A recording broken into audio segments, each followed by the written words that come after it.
baali bajja mu kkubo abaabaleeta baayogeranga Luswayiri okuwa ekifaananyi nti Bannakenya mpaka omu lwe yeerabira ng'omumanyi ebintu si byabwe okukuuma n'atandika zikandi lwe bamumanyira nti ono Munyankole yennyini ono obudde yeebuzaabuza nga yeeyita oba Mukiga yeebuzaabuza nga yeeyita Munnakenya era Wajobberi agaye we twabagambira nti kati obudde bwebuzaabuza kimugiriridde kati awo ne bakkiriza ne bafuuka Bannayuganda.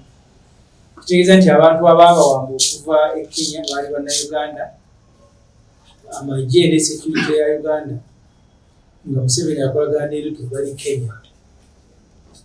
Dr. Besigye atugambye ebimu ku byomwewuunyisa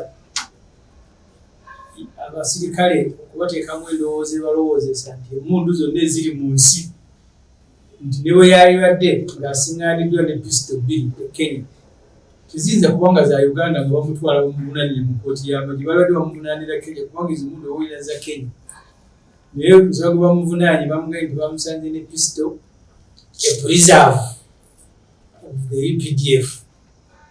Pisito abazikola tebazikolerangako UPDF bazikolera abantu bonna kale ne baali badde bansanze nazo baali munaanidde Kenya kubanga zisibe si za Uganda. Ali mu mbeera nnungi era abali ebweru abakuutidde obutazikiza mpaka nga tumaze okwenaanulako Museveni oba anaabeera mukomera kumala bbanga ki mmwe abali ebweru temuzikiza mpaka ensi yaffe ng'efunye emirembe.